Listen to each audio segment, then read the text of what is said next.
La lecture de l'évangile de Jean 8, 12 à 9, 41. Nous pouvons constater, d'après ce récit, combien Israël, selon la chair, est aveugle. Si jamais les hommes ont montré combien ils sont aveugles, ces Israélites l'ont fait dans toutes leurs discussions. Jésus leur donne l'occasion de dévoiler leur état, c'est-à-dire il les oblige à trahir leur propre cécité. Le fait est que ce peuple ne voyait pas, tout simplement. Les Israélites étaient aveugles spirituellement, comme l'était cet homme naturellement. Ce que nous trouvons donc ici, c'est la cécité d'Israël, tout cela avec l'objet de montrer le caractère spécial du nouvel Israël spirituel que le Seigneur Jésus a amené à l'existence. Retenons ces quelques pensées pour quelques instants, tandis que nous allons les laisser pour un peu, car nous trouvons ici une vérité merveilleuse qui embrasse tout ce que nous disons. C'est que aucune des pensées exprimées par Dieu ne peut mourir. Il n'y a jamais aucune erreur dans aucune des pensées exprimées par Dieu. Dieu a exprimé ses pensées dans la conception, la constitution de l'ancien Israël. Elle se trouvait dans tout ce qui avait été dit au sujet d'Israël et dans tout ce qui a été révélé du dessein de Dieu en Israël. Dieu a exprimé ses pensées concernant Israël d'une multitude de manières. Le fait est qu'Israël n'a pas répondu aux pensées de Dieu. Ses pensées concernant Israël n'ont jamais été pleinement réalisées à cause de la rébellion de ce peuple. Israël a donc été mis de côté, mais les pensées de Dieu ne sont pas mises de côté. Toutes ces mêmes pensées sont reprises dans le nouvel Israël. Jésus lui-même devient celui qui renferme le nouvel Israël.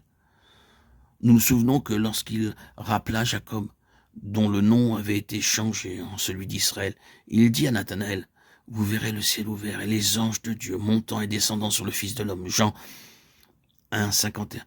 Jésus est donc le nouvel Israël dans sa personne. Toutes les communications de Dieu et du ciel aux hommes se font par Jésus, le nouvel Israël. Toutes les pensées de Dieu dans les âges anciens sont reprises en premier lieu dans le Seigneur Jésus. Tout ce que Dieu avait décidé concernant Israël et qui a été perdu par ce peuple est reporté dans le Seigneur Jésus et ensuite transféré par lui à ses compagnons et aux compagnons de la vocation céleste. Le nouvel Israël qui est spirituel. Cela nous ouvre un très grand domaine. Il serait impossible de compter toutes les caractéristiques de la pensée de Dieu concernant Israël.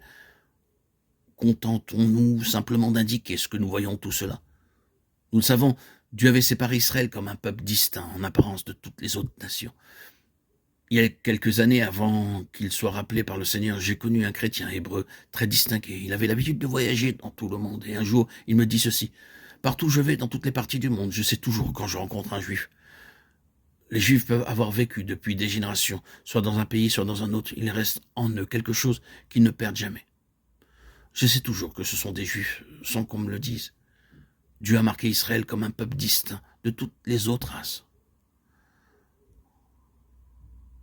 Remarquons maintenant comment tout cela a été repris dans le Seigneur Jésus et dans ses véritables compagnons. Lorsque vous rencontrez un vrai chrétien dans ce monde, vous le reconnaissez avant même qu'il ne vous soit présenté. Ce ne sera pas par la forme de son visage, ni en vérité par aucune forme extérieure. Mais il n'est jamais nécessaire qu'on vous le présente en vous disant « c'est un chrétien ». Vous entrez en sa présence, et il y a toujours en lui ou en elle quelque chose de différent. Ensuite, lorsque vous commencez à parler, vous savez avoir rencontré quelqu'un de votre propre race. Ces traits extérieurs peuvent être ceux d'un Chinois, d'un Indien, d'un Anglais, d'un Français ou de toute autre nation. Mais il y a toujours des traits spirituels qui le marqueront comme différents de tous les autres. Il reconnaissait que Pierre et Jean avaient été avec Jésus. Acte 4, 13.